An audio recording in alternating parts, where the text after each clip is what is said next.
पहलगाम में आतंकी हमले के 24 घंटे के अंदर अंदर हम ये साफ साफ बोल सकते हैं कि जिहादियों का जो प्लानिंग था, जो मकसद था, वो दो मेन जो मकसद हैं वो पूरे हो चुके हैं। जिस तरीके से सटीकता से इस अटैक को प्लान किया गया था, टूरिस्ट को टारगेट किया गया था, और ये जानते हुए कि वहां सिक्योरिटी फोर्सेस नहीं है, वो भाग निकलेंगे और 24 घंटे बाद तक भी अभी तक भागे हुए हैं, वो एक चीज पर वो सफल रहे। और दूसरी बड़ी सफलता उनको इस बात पर मिली कि जो एक लॉन्ग टर्म मैसेज, जाओ मोदी को जाकर बता दो हमने क्या किया है, लोगों के अंदर एक शक और एक बंटवारा और एक कम्युनल टेंशन जो पैदा करना था, वो भी सक्सेसफुल ही आप मान सकते हो।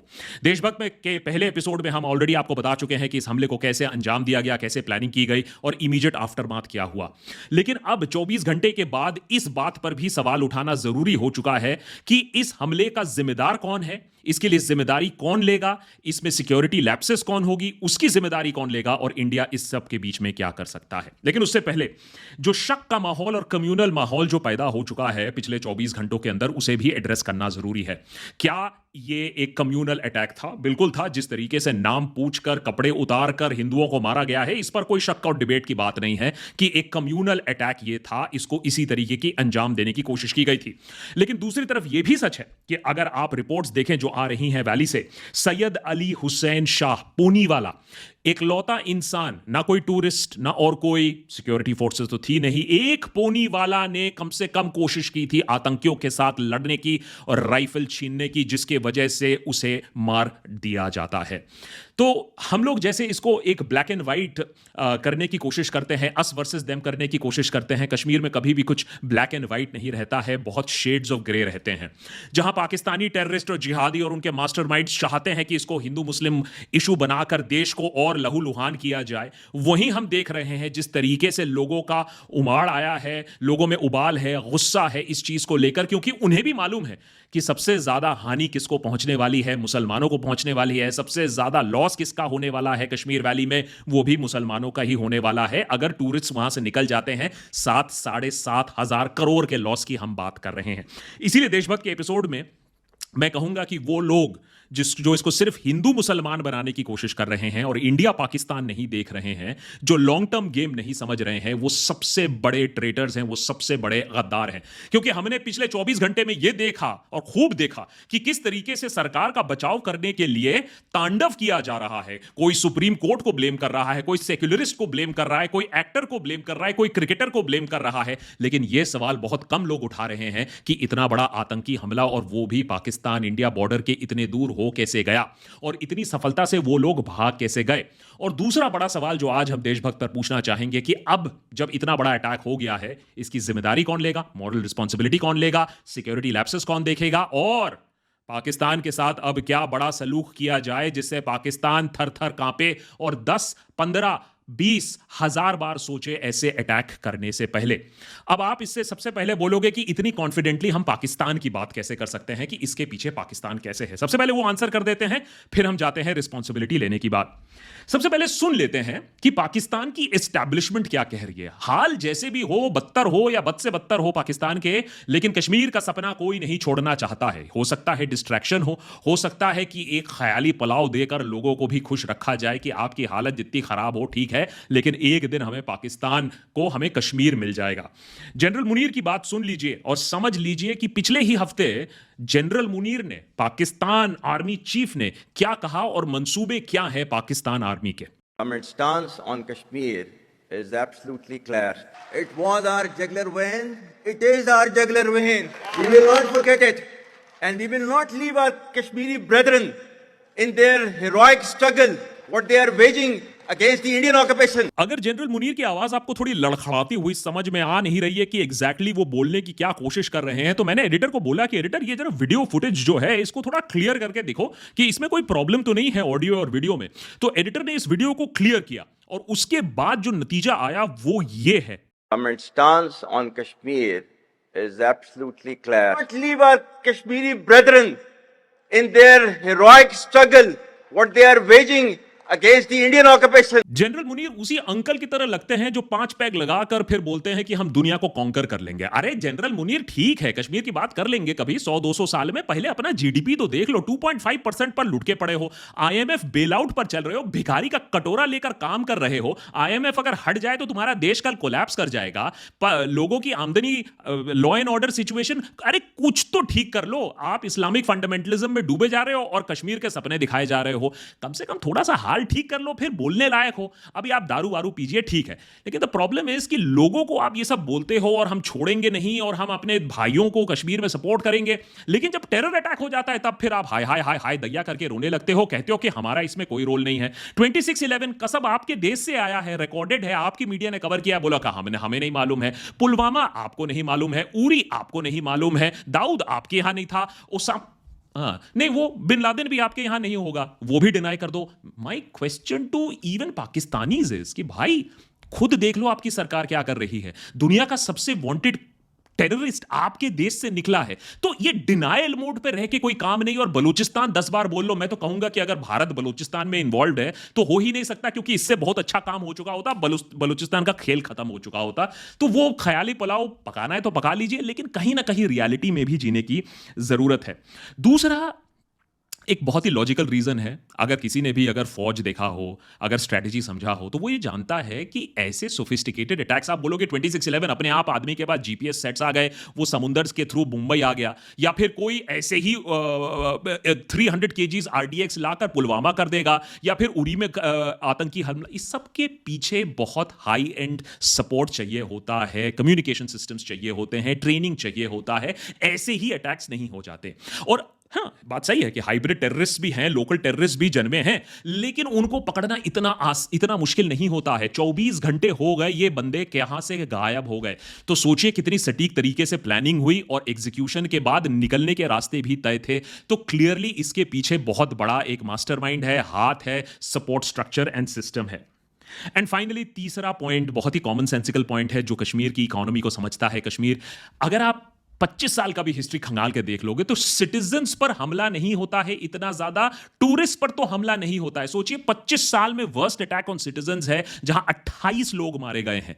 अब 2001 के बाद इतना बड़ा अटैक क्यों होता है और टूरिस्ट को क्यों टारगेट किया जाता है? जो लोकल टेररिस्ट होगा, हाइब्रिड टेररिस्ट होगा, अगर उसे ब्रेन वॉश भी कर दिया गया हो, और पिछले बार हुआ भी ऐसा है, लेकिन कभी वो टूरिस्ट को अटैक नहीं करता है, बिकॉज 7,500 करोड़ रुपए second highest income stream Jammu and Kashmir का, उस वैली का आपका टूरिज्म है, हॉर्टिकल्चर के बाद टूरिज्म है। अपने पैर पर कोई कुल्हाड़ी नहीं मारता है। अगर डोमेस्टिक टेरर भी होता है, हाइब्रिड टेररिस्ट भी होता है, ब्रेन वॉश टेररिस्ट भी होता है, वो ऐसा काम नहीं करता। तो क्या डेस्पिरेशन हो गई पाकिस्तान को कि भैया इतने सारे अगर टूरिस्ट आने लगे, 50-50 हजार टूरिस्ट अगर इस रीजन में आने लगे, तो दिक्कत तो जरूर हो जाएगी। तो इसी के लिए पाकिस्तान पर सवाल तो काफी उठते हैं उनकी हिस्ट्री और ट्रैक रिकॉर्ड देखते हुए। लेकिन मैं ये नहीं कहूंगा कि सवाल भारत सरकार पर नहीं उठते हैं। भारत सरकार को भी बहुत सारे सवालों का जवाब देना होगा। पाकिस्तान के साथ तो निपटेंगे ही, बिल्कुल निपटेंगे, लेकिन कुछ अनकंफर्टेबल सवालों का जवाब हमें भी देना होगा। अब चाहे इसके लिए जूते पड़े या मदर सिस्टर सुनना पड़े, लेकिन ये सवाल पूछने जरूरी है, क्योंकि पुलवामा के बाद ये सवाल हमने नहीं पूछे थे।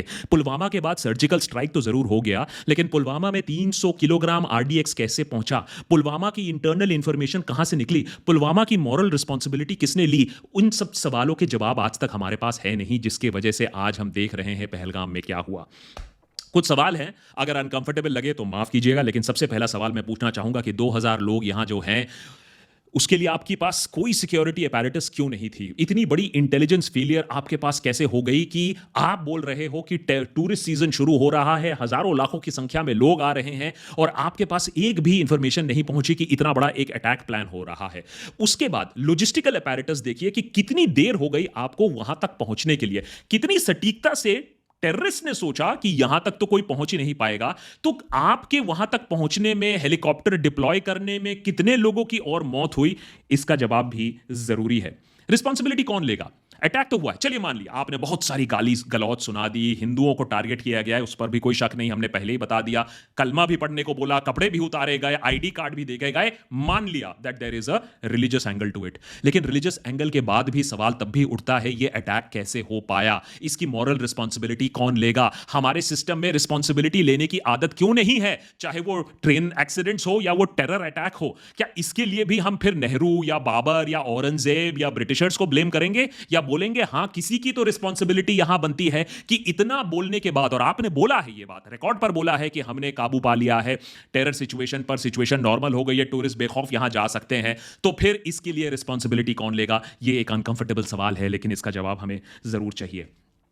अगर हम कहते हैं कि पाकिस्तान ने किया है, जो कि मेरा मानना है कि पाकिस्तान ने किया है, वो हमारे सिक्योरिटी अपैरेटस के लिए एक और बहुत ही मुश्किल सवाल खड़ा कर देता है। सिर्फ टेररिस्ट यहां नहीं, अगर आप मैप देखें, रूट चार्ट करें, तो 150 से 200 किलोमीटर दूर इंटरनेशनल बॉर्डर से है। इसका मतलब है कि इन्फिल्ट्रेशन अभी भी बॉर्डर से जारी है, जबकि हमें बोला गया था कि पाकिस्तान से बॉर्डर हमारी सील हो चुकी है। और दूसरी बात कि इतना लंबा रास्ता तय करके, यह नहीं कि सिर्फ पहलगाम में यह इंसिडेंट हुआ है, आपने बॉर्डर पार किया है, 100-200 किलोमीटर आप डिस्टेंस क्रॉस करके यहां अटैक कर रहे हो, और फिर 24 घंटे तक आपको कोई पकड़ नहीं पाता है। मैं देर तक वेट करके ये एपिसोड रिकॉर्ड कर रहा हूं, आशा करता हूं जब तक आप ये एपिसोड देख रहे हो तब तक कोई ब्रेक थ्रू मिला हो। अभी तक हमारे पास फोटोज हैं जो सरकार ने रिलीज किए हैं, जो 2 इन्फिल्ट्रेटर्स हैं और जो 2 द रेजिस्टेंस फ्रंट के जो चूहे हैं, लश्कर ए तोयबा का शैडो ऑर्गेनाइजेशन, जिससे लश्कर ए तोयबा के ऊपर और आंच ना लगे फाइनेंशियल, और उस पर हम आते हैं कि हम आंच कैसे लगा सकते हैं। लेकिन अभी तक फोटो जारी किया है, आशा करता हूं कि इस एपिसोड को पब्लिश करते करते इस पर भी हमें ब्रेक थ्रू मिले।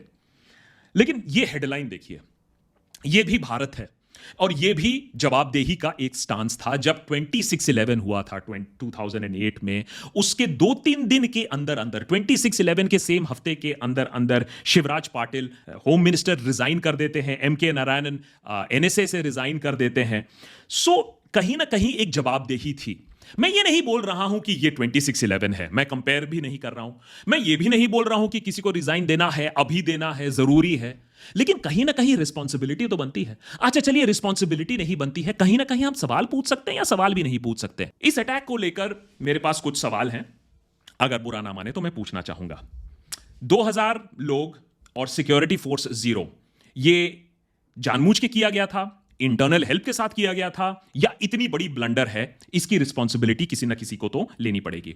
क्या लोकल सपोर्ट था? बहुत लोग मानते हैं, मैं भी बोलता हूं कि लोकल सपोर्ट जरूर है। इसका मतलब यह नहीं है कि हम बैठकर बोले कि जम्मू एंड कश्मीर को ही अबैंडन कर दिया जाए, सारा टूरिस्ट हम छोड़ देते हैं और ये स्टेट मर जाए। लेकिन जो लोकल सपोर्ट है, उस लोकल सपोर्ट को देखने की दरकार है कि क्यों ये लोकल सपोर्ट यहां था, ये लोकल सपोर्ट तक हम पहुंच क्यों नहीं पाए। इसका मतलब है कि अभी भी इनरोड्स हम बना नहीं पाए हैं। कश्मीर को जीतने का, कश्मीर को कंट्रोल करने का, कश्मीर के साथ डील करने का एक पुराना फॉर्मूला है guns plus heart, guns plus rose. वो दिलों तक हम पहुंच नहीं पाए हैं, लेकिन गन के बूते पर आप उतना नहीं चल सकते हो, ये बात भी समझने की जरूरत है। कितने लोग मारे गए डिले में, कि जब आपने सिक्योरिटी अपैरेटस वहां थी नहीं, तो फिर हेलीकॉप्टर जब आपने लगाया तो कितने लोग मारे गए। टूरिज्म एकदम नॉर्मल हो चुका है, टेररिज्म खत्म हो चुका है, ये किसने कहा, क्यों कहा, क्या लोगों को झूठ बोला गया था?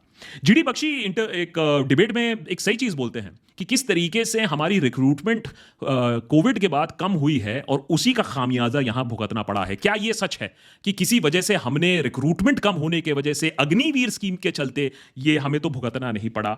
और हां, यह बात भी सही है कि अगर आप इसको कम्युनल एंगल से भी देखते हो, तो क्या सरकार इस बात से अग्री कर रही है, जो हम ऑनलाइन मीडिया पर देख रहे हैं, कि कश्मीर को बॉयकॉट कर दो, यहां हम जाएंगे नहीं? क्योंकि टेररिस्ट तो यही चाहते हैं, टेररिस्ट तो यही चाहते हैं कि एक ये हिंदू मुसलमान इशू बन जाए, ये कम्युनल इशू बन जाए और कश्मीर को बॉयकॉट कर दिया जाए, टूरिस्ट ना जाए।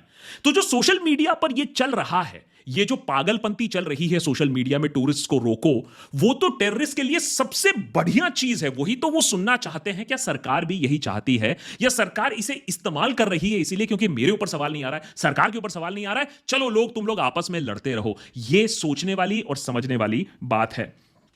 कहीं ना कहीं तो मैं ये बोलूंगा कि चलिए हम पास रिकॉर्ड की भी बात नहीं करते हैं, चाहे वो कंट्रोवर्शियल है ही है, लेकिन NSA की उम्र, डोभाल साहब की उम्र 80 साल की हो गई है।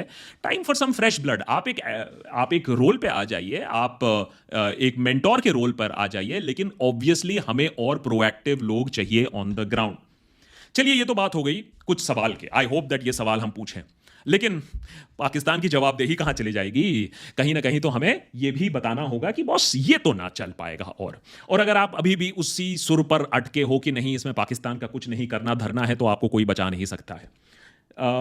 लेकिन साफ साफ बात है कि पाकिस्तान बहुत सालों से टेरर स्टेट की कगार पर खड़ा था। उसे टेरर स्टेट डिक्लेयर करने के कोशिशें हुई हैं, लेकिन वॉर ऑन टेरर के चलते अमेरिका को एक टाइम पर दरकार थी पाकिस्तान की, चाइना का सपोर्ट था।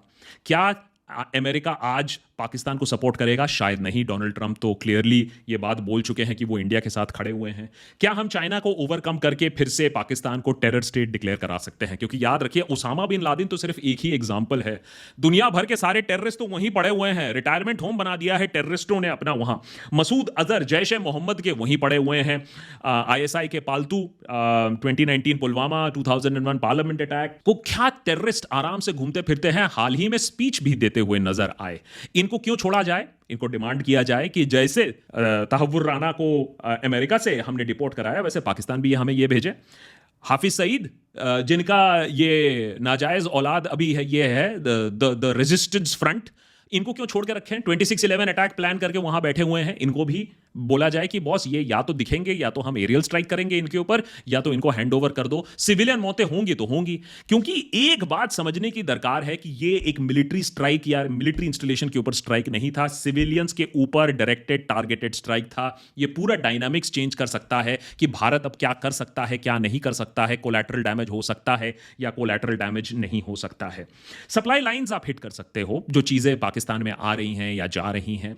आप पाकिस्तान ऑक्यूपाइड कश्मीर में आपने ऑलरेडी संसद में बोल के रखा है कि आप एक्शन लोगे, आप वहां एक्शन ले सकते हो। आप इंफ्रास्ट्रक्चर प्रोजेक्ट्स हिट कर सकते हो पाकिस्तान के।